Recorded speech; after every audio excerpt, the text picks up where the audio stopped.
لو أنزلنا هذا القرآن على جبل لرأيته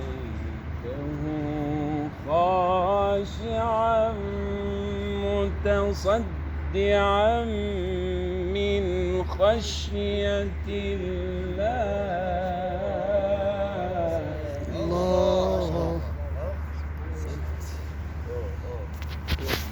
وتلك الأمثال نضربها للناس لعلهم يتفكرون. ما شاء الله. سد.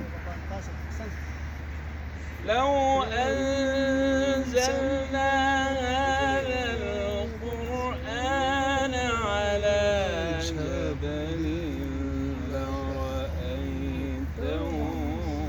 خاشعا متصدعا من خشية الله.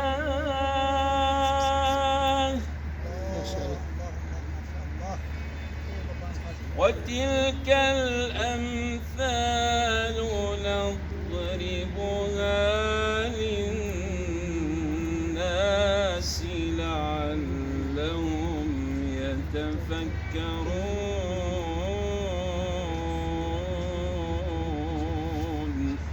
أحسنت.